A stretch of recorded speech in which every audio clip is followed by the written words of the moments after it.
We're live. Okay, hello everyone. My name is Raul Fernandez, Select Board Member and Chair of the Small Business Development Committee.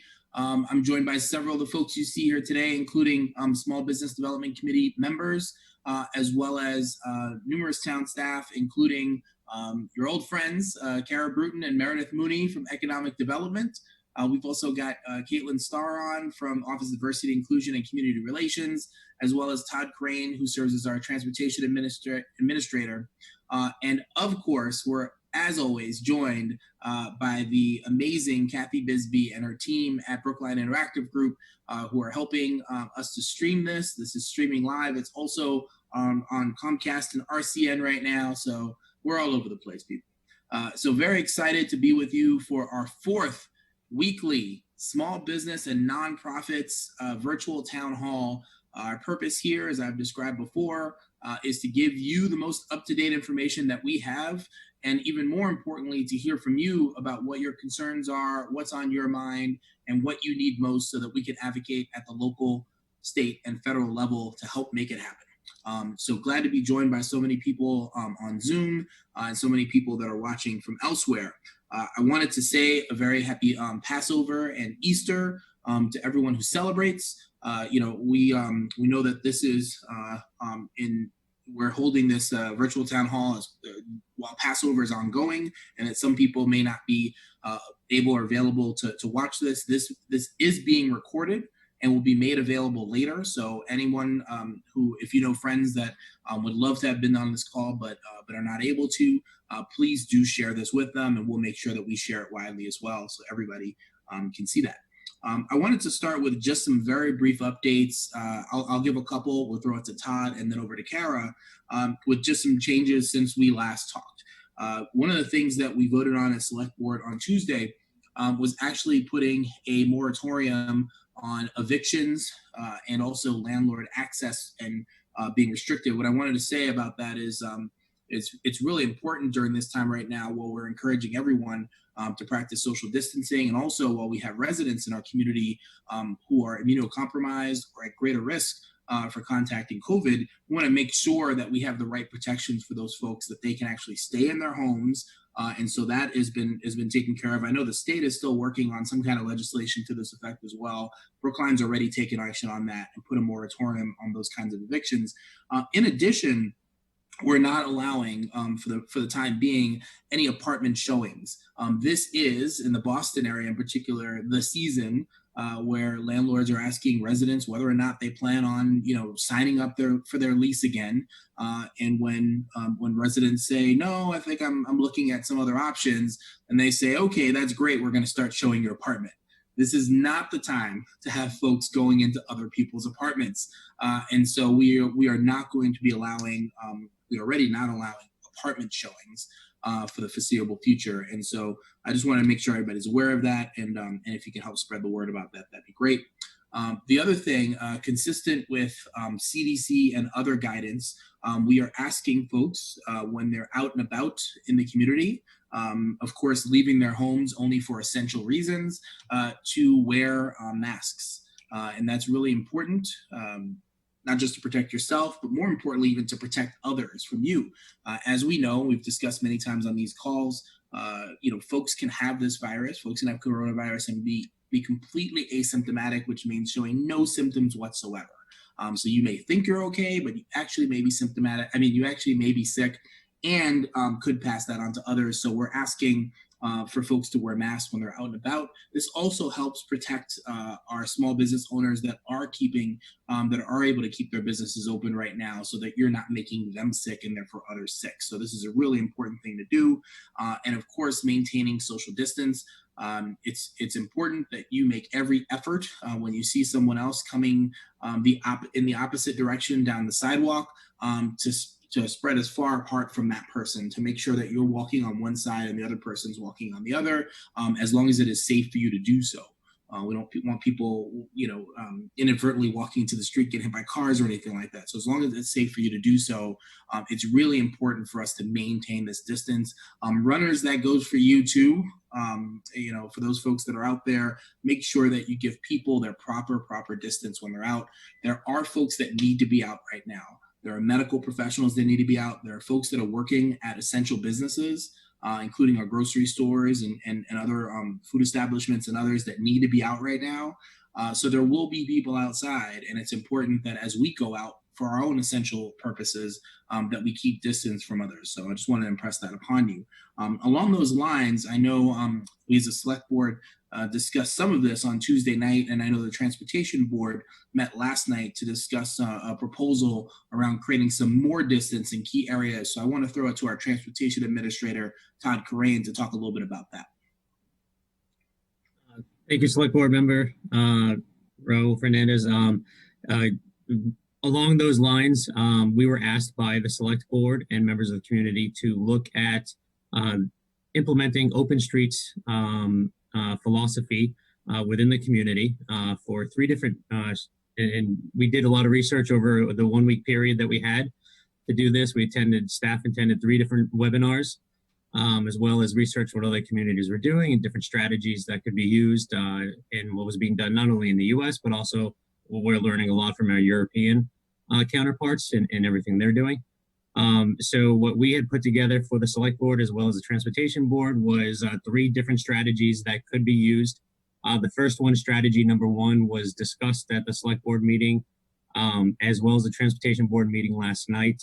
Both boards endorsed the implementation of strategy number 1, which deals specifically with the essential trips made by commuters, as well as those going to Stop and Shop, Star Market, CVS Pharmacy, Walgreens, are going out for medical, to seek medical treatment, etc. So those types of essential commuter trips that have to take place even though we're under a stay-at-home order.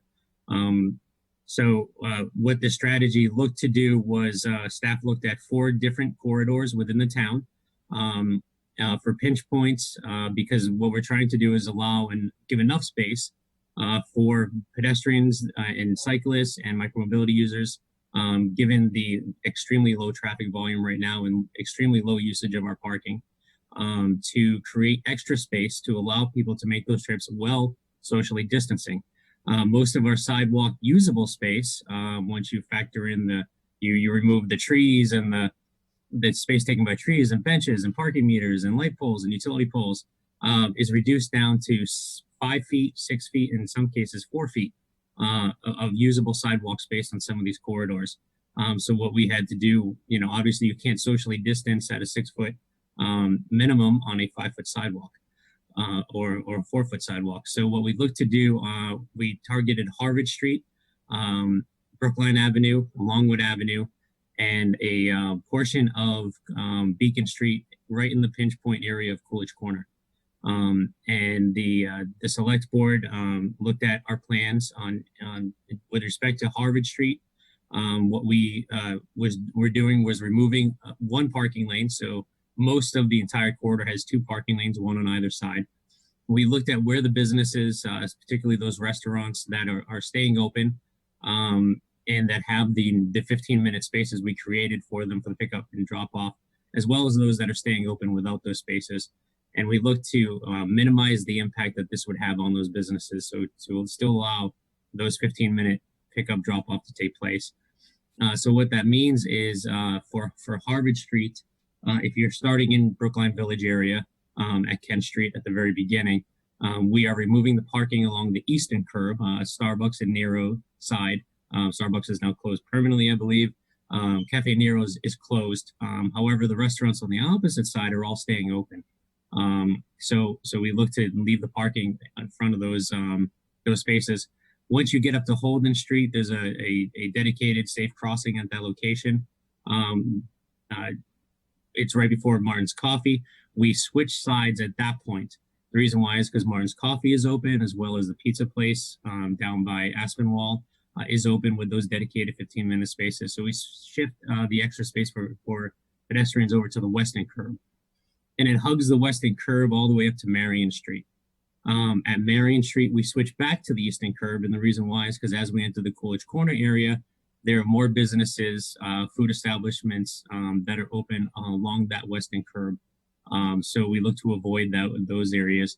So we essentially hug we stay with the eastern curb all the way to the town line. The 15-minute area that is most impacted is Otto's Pizza. It has a very busy takeout. We actually created, the planning department created two 15-minute zones for them, one on Green Street and one on Harvard Street. So what we're going to do is this requires the removal of the one on Harvard Street, but we're going to double the size of the one on Green Street for them. So they'll continue to have the 80 feet of pickup, drop, takeout or delivery use for them directly abutting their facility. So this creates this will essentially double the space people will have on Harvard Street for walking, biking, and micromobility use. Longwood Avenue is obviously a major corridor for those commuting to the LMA, and there we are removing the parking lane. There's only parking on one side. The sidewalks on Longwood on a good day are not able to accommodate the amount of pedestrians we have that walk or bike or use micromobility devices to get to and from the LMA. And on a worst case scenario where you have social distancing, those sidewalks are typically usable space of 4 feet or 5 feet. So by removing the parking lane, we're able to essentially double the amount of space we're giving. We give them an extra 8 feet of space for that usage, while also not limiting access to the LMA for the emergency vehicles or others that are going there by motor vehicle. Both lanes of traffic, one in each direction, stay completely open. We do the same thing on Brookline Avenue, which is a major access point for the LMA, not only for commuters that are walking and biking, as well as all the emergency vehicles that typically come from the western suburbs to access Brookline Avenue. Access the LMA, do it via Brookline Avenue. So what we're doing there is removing the parking lanes that abut the Olmsted Park on one side and the Emerald Necklace Park on one side and the playground on the other.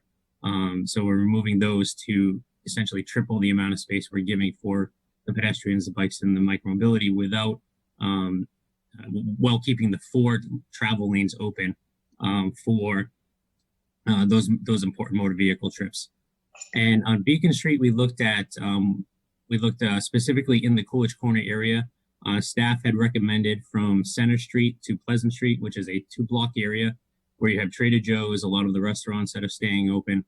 And we have extremely light traffic on Beacon Street right now. In Coolidge Corner, if you're heading eastbound, we actually dedicate 3 travel lanes to motor vehicles and 1 travel lane to a parking lane. So actually, what we're doing there is we're actually removing a part of the travel lane so that we can dedicate the pedestrians to use the existing parking lane. Because those businesses need the parking in that area, we're taking the rightmost travel lane and making that into the parking lane using temporary pavement markings, cones, etc. So we're keeping access to the businesses as it is today. For the through traffic, we're bringing it down to 1 lane. Which is more than enough to accommodate the volumes we're seeing out there. That was initially for a 2-block period. Last night, the Transportation Board, while reviewing the recommendation from the Select Board to move ahead with strategy number 1, had a conversation that the pinch point that staff identified, it actually exists on the westbound side all the way up to Summit Avenue. And what so their vote last night was to implement strategy number 1, direct DPW staff based on all the feedback they got to move forward with this, but for the westbound side to actually carry it all the way up to Summit Avenue. So what this means is that those businesses there will have the access, but we're also giving the extra space to the pedestrians, the cyclists, etc., to use the existing parking lane. So that's essentially where we are right now. The 2 other strategies were based on trying to meet the current demand that we're seeing at the parks and the playgrounds, as well as to create some local streets only, local access streets to provide availability for people to use their own street in order to get that outside time while socially distancing. The Transportation Board did not take up strategies 2 and 3 last night. They're going to take it up at a Monday meeting. The reason why is because we were starting to get into the evening hours and given them Passover, we decided to stop the discussion after strategy 1. However, at this point, both boards have signed off on strategy number 1. And DPW is meeting internally today and tomorrow to figure out how we're going to roll this out. It's going to include a lot of temporary no parking signs, cones, barricades, as well as some signs that we'll be putting up informing people to socially distance as they're walking on these sidewalks, etc. So we're going to be doing a lot of messaging along with sort of the physical barriers creating these spaces. Thank you, Todd. And if folks have feedback, so you'll be seeing this rolling out. If folks have feedback on how it might be, impacting them or their business or anything like that, who should they reach out to, and how should they do that? They can reach out to me. I'm the point person on this, and my email is tkarrane, TKIRRANE @brooklinema.gov. Or if you go to the transportation website on the town website, my fortunate picture and emails right there. Okay, so, someone already did it. There you go. Oh, good job, Mary. Look at us on top of it. So you got it there twice now. Reach out to Todd if you have any questions. Thanks, Todd, for those important updates. I want to let everybody know that as we discussed this on Tuesday night at Select Board, one of the things that we did not want to be sending a message that we were doing was encouraging more people to just go outside now. There's more space now on the sidewalks. Get out there and go hang out. That is not what this is about. This is about providing more space for the folks that are out there every day because they have to be, and for those of us who don't always have to be outside but need to go out for essentials to have that proper distancing in these busier areas. That's what this vote was about. It's not about encouraging people to go out and just go out and have fun. That's not what we're doing, and we hope that people won't use it for that purpose.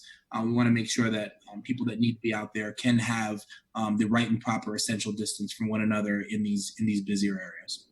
So with that said, thank you very much, Todd. Thanks for the Transportation Board for taking that up last night. And I want to throw it to our Economic Development Director, Kara Bruton, who has some updates for us. Good morning, everybody. Can you hear me okay? Yeah. Yep. Great. So we have mentioned in previous town hall meetings here, but some of you may have not been on every call. So wanted to review that probably 3 weeks ago, I was talking about how our finance director and our tax assessor were advocating through their respective professional organizations to advocate at the state level. They've been doing that for several weeks now. The reason they were advocating with the state is to change the state regulations so that local communities that wanted to would be allowed to delay property tax collections. So just to be clear, the way that we collect property taxes is heavily regulated by the state, and we are not able to delay those collections of those taxes unless the state gives us permission. So Brookline staff very early on were advocating for that along with many of their colleagues throughout the state. The effort paid off. The governor signed that loosening of regulations last Friday. The select board discussed and fully supported this option this past Tuesday. And the effect of that is that all property tax collections that the quarterly bill that is usually due on May 1st will now be delayed until June 1st. So this is the longest amount of time that we're allowed to delay the property tax according to the state loosening of the regulations. We are adopting everything that the state is allowing us to do. This has not been formally adopted yet, but we fully expect it will be formally adopted this coming Tuesday. And I can tell you that that language is already noted as expected delays on the town's finance page. I can tell you that the finance director is already changing their back end bill collection system so that nobody's assessed any late fees. So again, that May 1st property tax bill will be not due until June 1st. So we strongly encourage that you reach out to your landlord if you haven't already to make sure that they know that this delay is expected. We hope that whether you're paying the property tax bill or your landlord is directly, we know that it affects and is in most small business leases. So we hope that this will free up some cash flow for everybody, at least for the next several weeks. We also encourage that you look closely at your lease to make sure that you're clear about whether or not the property tax bill is, quote, passed through to you. Don't assume that you can discount your lease payment by that property tax amount. So definitely talk to your landlord first before assuming that reduced payment. And of course, call us with any questions, or the finance director, Gina Franconi. She's been very helpful and already taking a lot of calls and concerns from both businesses as well as property owners. So again, we'll post that official language once it's voted, but the software, we're already assuming that that language will be passed. I also wanted to add that the state language that was passed last week that the select board will be adopting probably this coming Tuesday also includes a delay of any water and sewer bills until June 1st. So this is any bills that were due, I think, since March 10th would not be due now until June 1st. So, depending on how your utility bills are set up, that may be something that you can directly be in control of to delay payment. Again, we know it's only 6 or 7 weeks of forgiveness, but we're doing everything we can that the state allows us to do. It may be that the state legislature in the coming weeks allows for further deferring of these bills, but I am not aware of any pending bills regarding that additional time frame at this time. I do encourage everybody to work through the small business advocacy groups, the Massachusetts Restaurant Association. There are many organizations that are have multiple agenda items that they're advocating for with the state legislature, whether it's help with insurance coverage or things like this that we may need more time than June 1st to pay bills for businesses to get ramped up. And that advocacy at the state level is where you should focus that energy. I'll add that Raul talked about the moratorium on any evictions that was passed this past Tuesday, and also just wanted to add that those evictions include commercial properties. The moratorium is for residential evictions as well as commercial property evictions. On the public health front, there was some serious conversation that happened Tuesday night with our health director, Pat Maloney, who many of you spoke with a couple weeks ago, has been talking to me a couple of times a week. He's been extremely, just overwhelmingly impressed. He's worked in Brookline for decades, I think more than 30 years. He was incredibly impressed with the compliance of all the businesses as the regulations were changing and the governor's orders were changing. He was just really impressed with how everybody pulled together and tried to do the right thing and tried to go beyond what was required to do the right thing. For those of you that don't know, if you're doing any food service with takeout orders, you are allowed now to sell sealed wine and beer with your orders. That language is on our town website. That was passed, I think, the day after our last town hall meeting. So we want to make sure everybody knows that. A couple of businesses have asked for additional guidance from the health department about how to keep their operations more safe. And we talked about that with Pat Maloney, a couple ideas here at the last town hall meeting. And earlier this week, the health department did enact enhanced regulations on food establishments. That language is also on the town's COVID-19 page.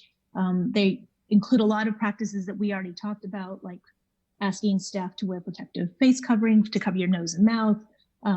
We've seen the stories about grocery stores already installing plexiglass type to protect customer service cashiers. That's now a requirement with our local health. And again, that language is on the taking temperatures of all employees. That's an important one. And recording, logging that information.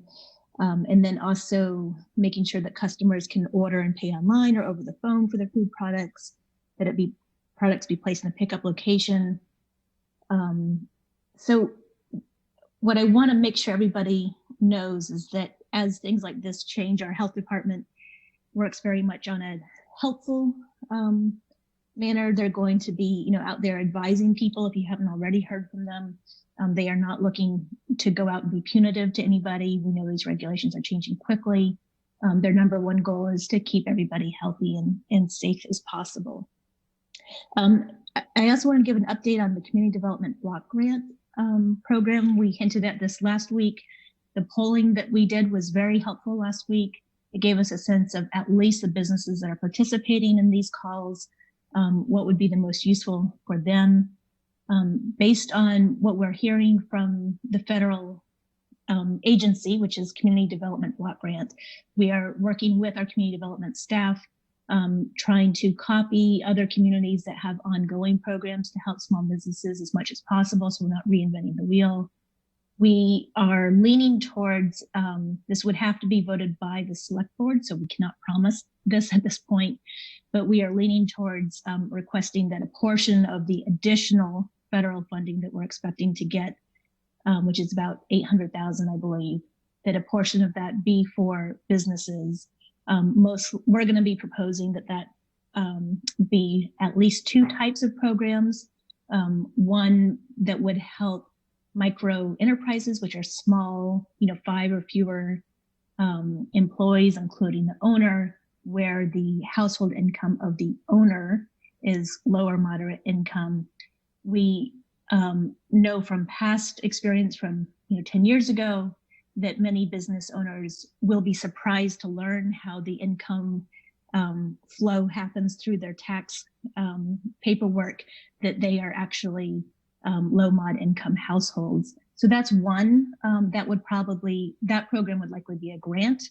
We realize that it's just not worth the paperwork to do loans for those that are most in need. The second program that we're drafting now would be a loan, and that loan would be available for businesses whose employees, a majority of their employees are low moderate income. So that could be an option as well.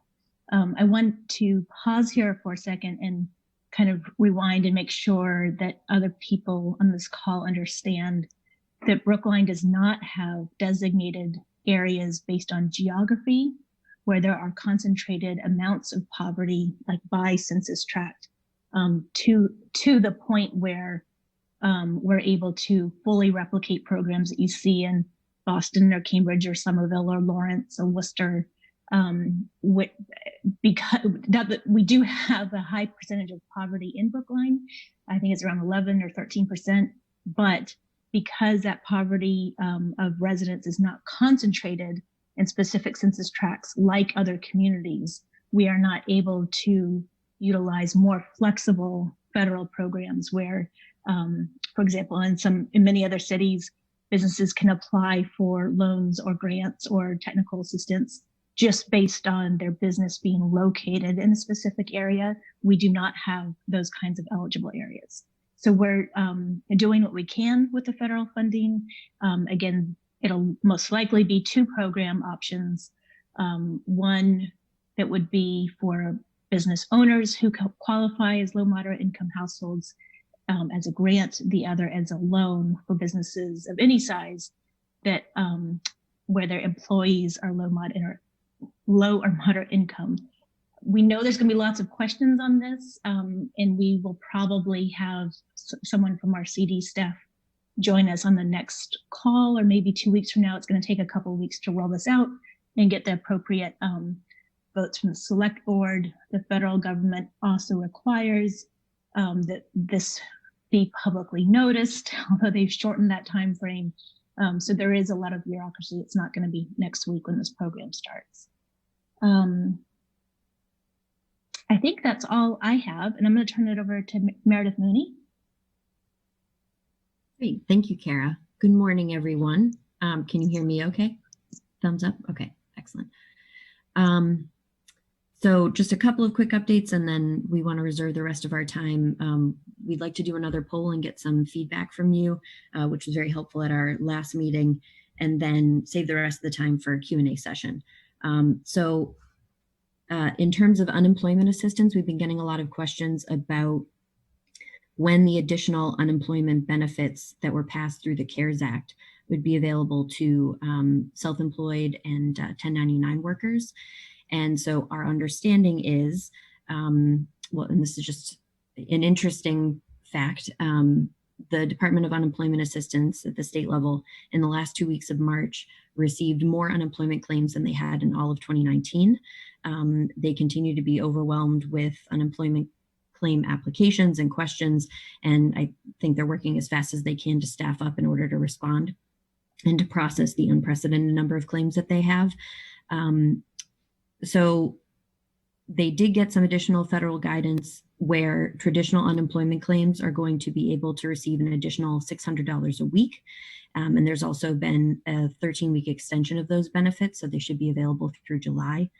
And those claims will be retroactive up to January 27th, 2020. But the Department of Unemployment Assistance is still waiting some additional federal guidance about how to implement the Pandemic Unemployment Assistance Program that would allow self-employed people and a lot of others who aren't typically eligible for unemployment to access unemployment assistance.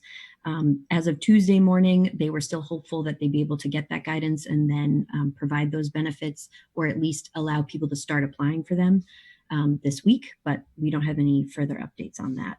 And then once the pandemic unemployment assistance benefits are available, they will be retroactive to the week ending in February 2nd. The economic injury disaster loan, last week, we really encouraged everyone to take advantage of the new component to the Small Business Administration's economic injury disaster loan, where you can apply for an advance on that loan, which is essentially a grant. It won't have to be repaid under any circumstances, and you can receive up to $10,000. So we still encourage everyone to apply for that. It had been reported that people would receive an advance of up to $10,000 within 3 days of applying for that. That has not been the case.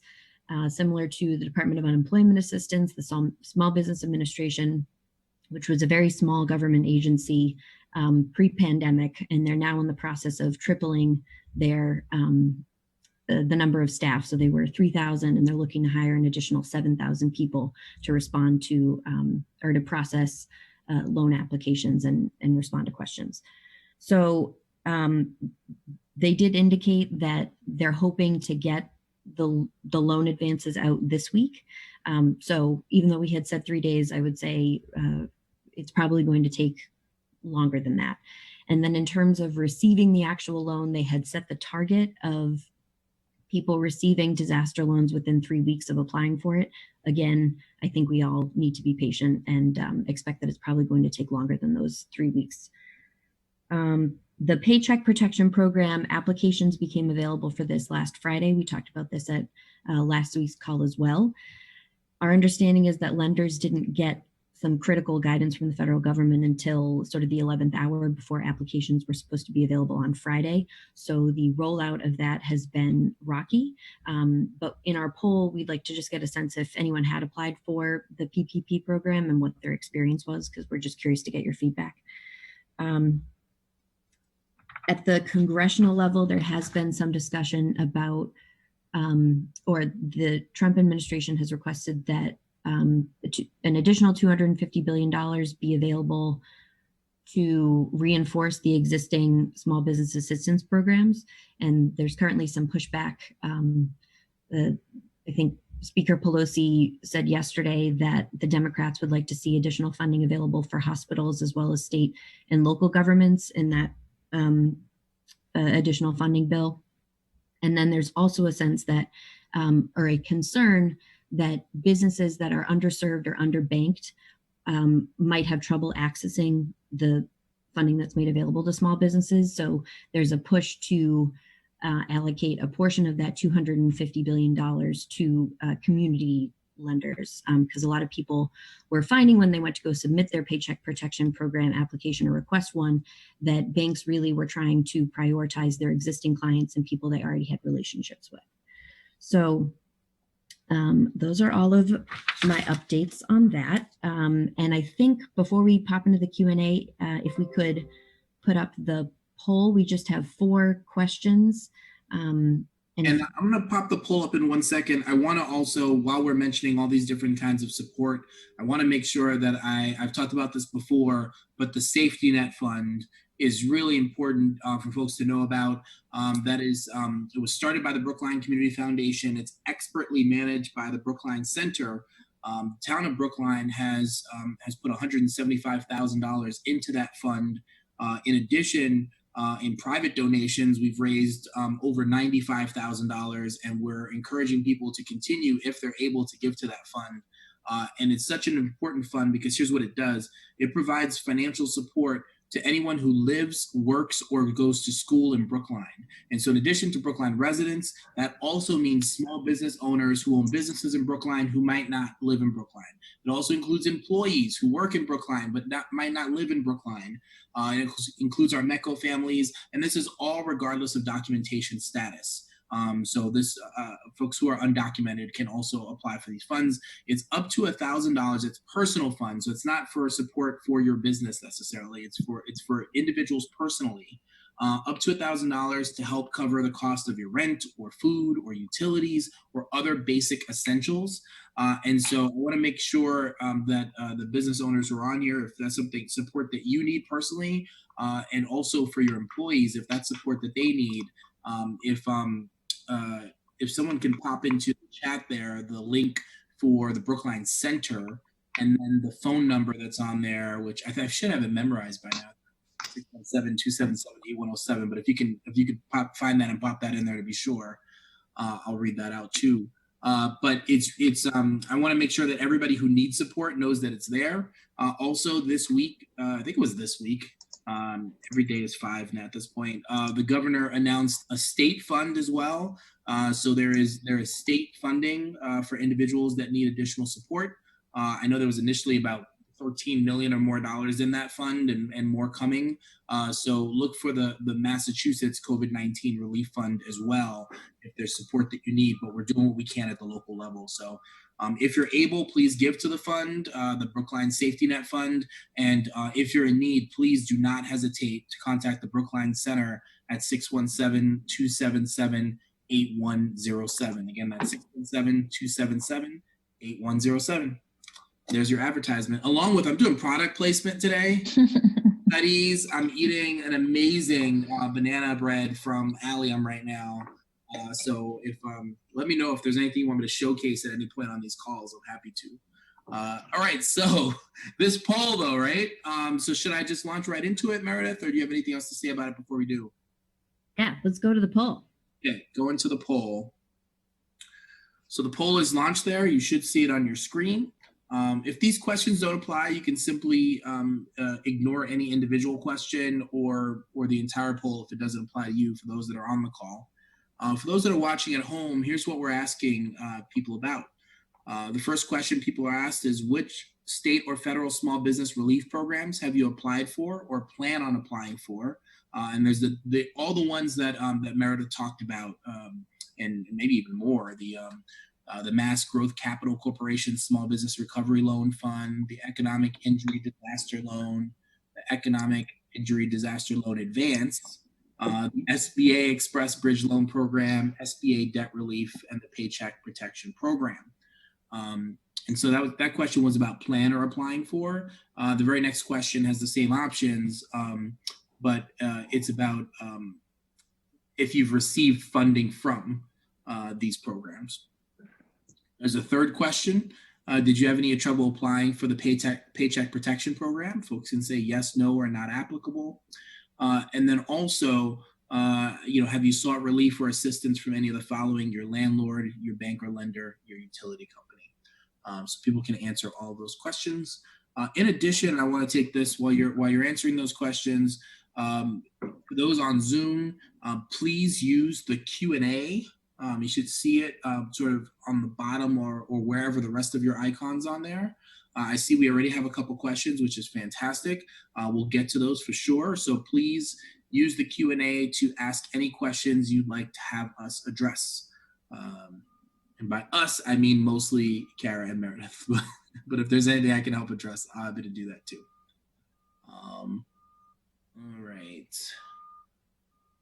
I'm going to give just another, this is a short 4-question poll, so just another maybe 30 seconds to complete it if you haven't already.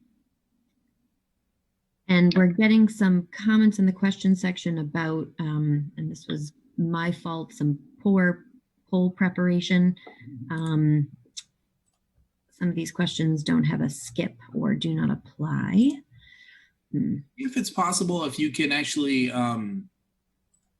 just not answer that question and still submit. I don't know if I don't know that they have forced answer on there. So you may. I tried to, just FYI, I tried to go through it. And because I didn't answer that there was no choice of saying I had not received any funding. So I was unable to submit. So I don't know if other folks are having that same problem. That might be an issue. All right. We're gonna get this poll out in any other formats? We'll survey out in other formats. We can. We'll pop something on our. I included a link to our resource page for businesses impacted by COVID-19, so we can also pop that on the website so people can submit that feedback. It would just be helpful for us to know what people need more help with or what additional information we should be tracking down. Yeah, it looks like some folks had problems with that, so we did get a response, and so we'll need to send that out again in some other format to make sure we get the. Yeah. You see that though, there, Meredith? What's on there so far? I do not. Oh, I haven't shared results. That's why. Well, there's not much. There's just one person was able to complete it all the way through. So okay, we'll send this out in some other format. Well, thank you for completing the poll and for your feedback. So we'll make those improvements. Okay, we gotcha. All right. So Meredith, please continue. So we are, so the rest of our time can be used for Q&A. As Raul said, pop your Q&As using the Q&A box, preferably not the chat box. So Ben had said that I did apply for the PPP for my other company through Bank of America online. They gave me a list of all the documents and told me that the bank will review and let me know. Okay. So I think that sounds more like an update, but it sounds like you were able to get through to your lender and they responded. So that's good, especially Bank of America, because I think that was one of the institutions that was in the news. People weren't initially happy with their response when they requested a PPP application. So interesting.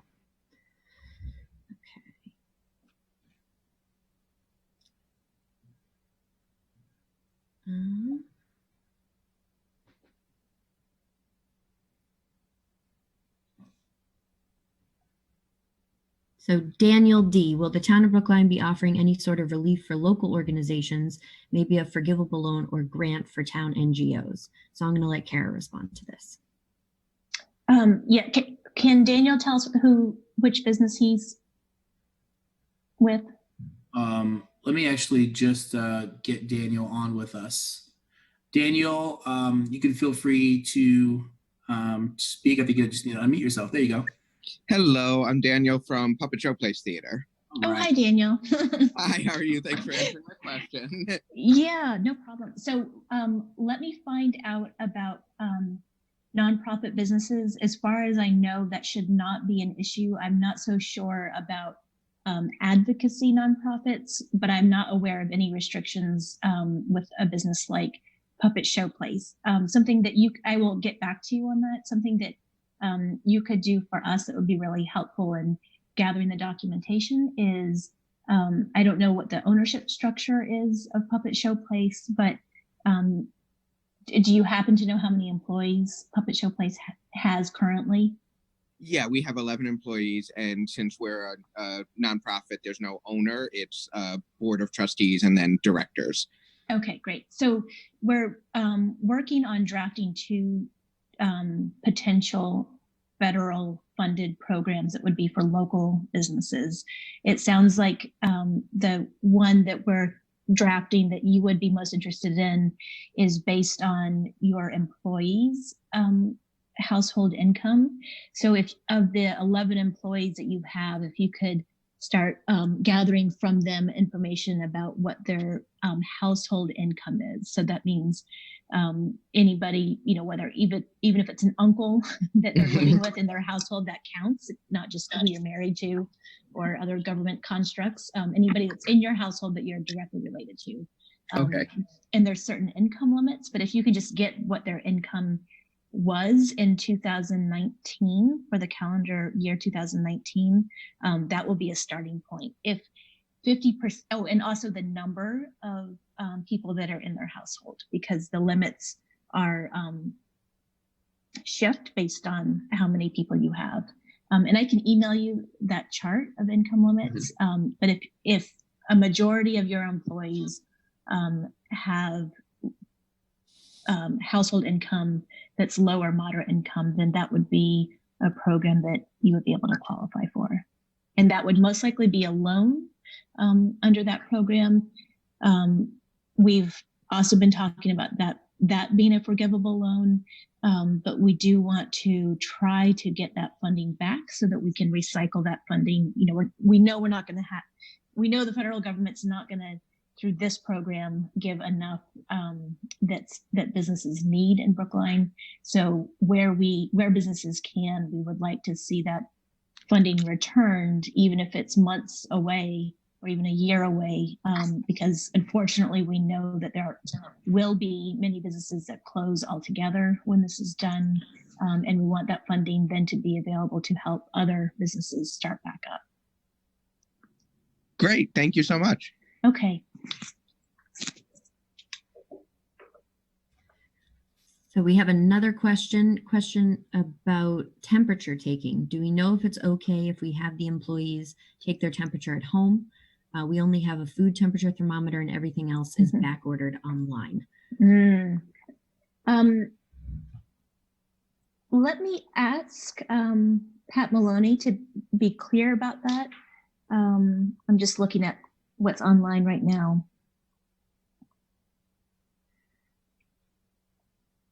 Yeah, I mean, if you have no way to order or take temperature, then I understand that concern. I will let Pat Maloney know that feedback so that he can, when he's out communicating with businesses, he can take that into account. I also wanted to mention along those same lines, I know at least one business owner reached out about the requirement for employees to have masks, these non-surgical masks on, and that for some has been a challenge too to acquire those. There's a group I just popped into the chat. It's called gotmasksbrookline.org. So gotmasksbrookline.org, and they are matching folks who need masks with folks who are making masks or have masks available to provide to others. And so you can post on there and let them know how many you need to make sure that everyone in your employee is covered. And someone can sort of accept and say happy to provide those, and you all can talk and figure that out. So if that's some support you need too, there's lots of really amazing craftspeople and others that are working to provide masks for folks in Brookline who need them. Okay, so it seems that we're out of questions. We still have some time left, so if you have any questions, feel free to pop them in the Q&A box.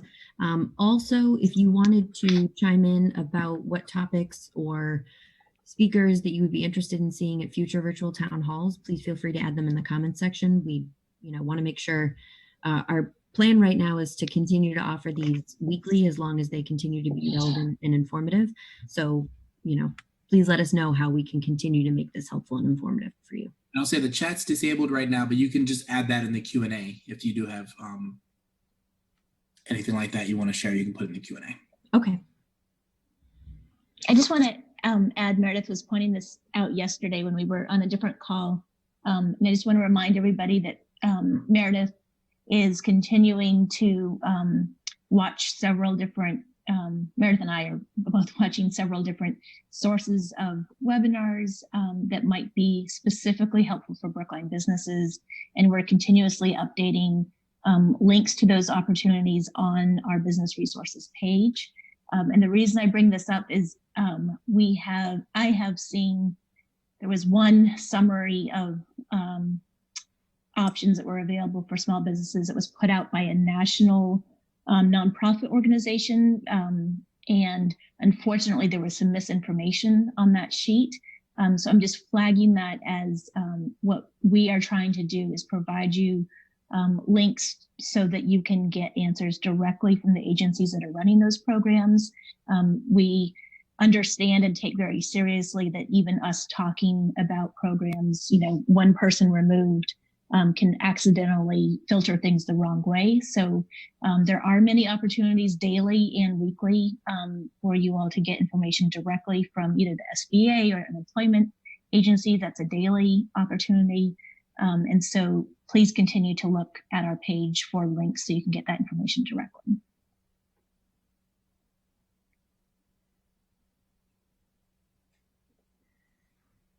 Great.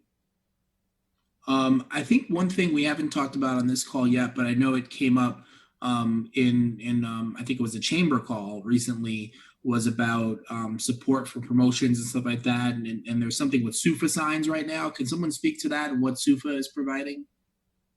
Yes, I believe that information is up on our page now. Meredith can chime in a second, but it certainly, if it isn't, it will be by the end of today.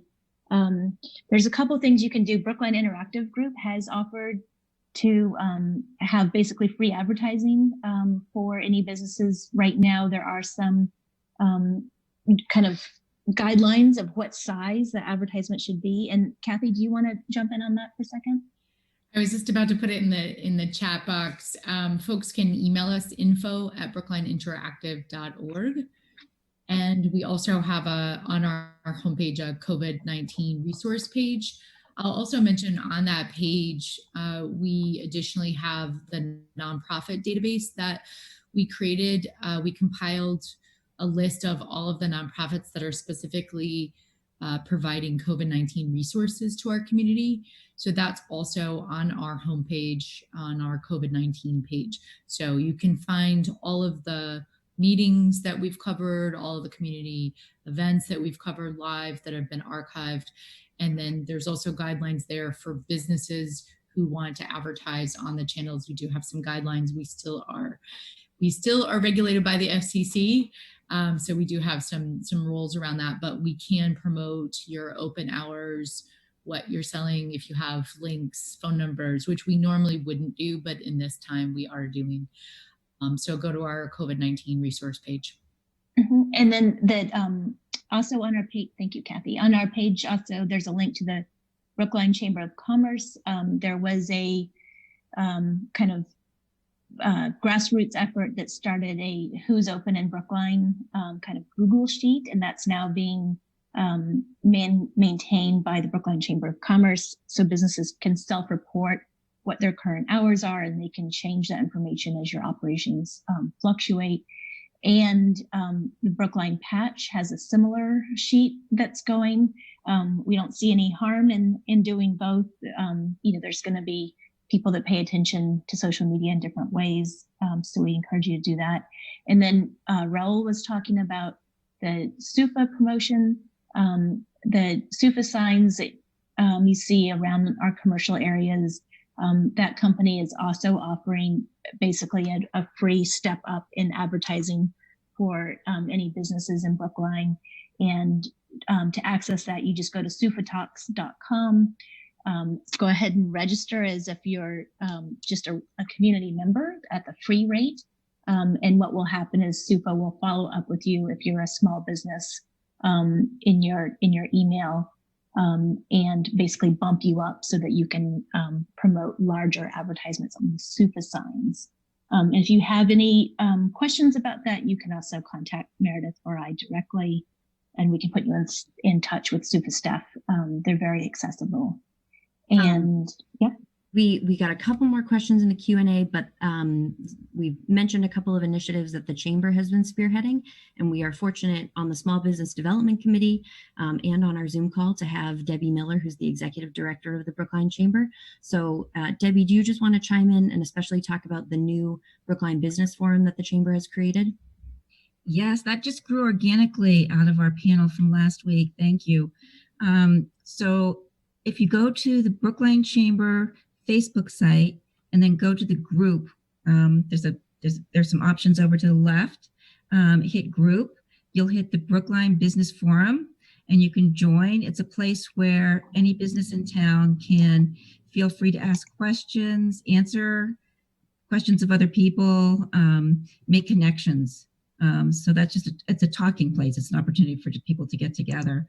I also wanted to mention that on that page, we've got some resources already up, including our recent newsletter that lists a lot of different ways that people can market themselves, no cost. And also, if anybody has any questions or concerns, they can always email me, Debbie, DEBBIE, at brooklinechamber.com. And if there's anything that we can do or point you in the right direction, we'd like to do that. Great. Thank you, Debbie. All right. So back to the Q&A. So Lucia from Tiny Hangar. Don't know if you want to spend money on this, but is it a good idea to make coordinating open signs for places that are open in town, a big neon sign, just thinking about how to tell customers and people that we're open? And then Lucia added, restaurants get a sign that says open for takeout. That is an interesting suggestion. We can look into that and circle back. Definitely.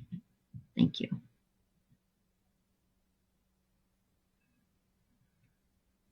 All right. Okay, not seeing any more questions in the Q&A. So back to you, Raul. All right. So once again, we'll continue doing these as long as you're interested in continuing to be on these calls. And as things change, we'll keep you updated. Do remember to check out the website for economic development over and over again. That is the source for the most up-to-date, accurate information on supports available at the local, state, and federal level for small businesses. So please continue to check there, and nonprofits. Please continue to check there.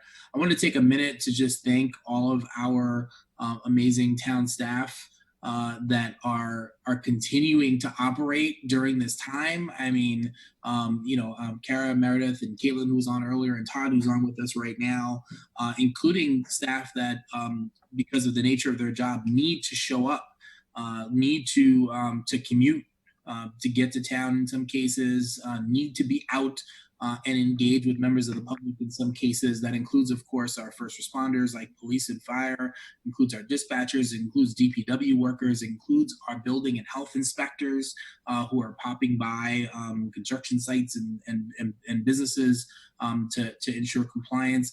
It includes and numerous other staff, our town clerk staff, that are trying to figure out how we can host an election during all of this. And so I just want to make sure that we recognize all of those amazing folks that are showing up every day to keep us up and running. And thank you, as always, to Kathy and the entire team at Brookline Interactive Group for making sure that people are also informed about what's going on right now. I don't know if there's anything more important than making sure that people are informed with accurate information about what's happening and what it is that they need to do to help us all get through this. So thanks for you all. Look forward to our next conversation. And I think we'll be talking soon. Bye. Thank you. Take it easy.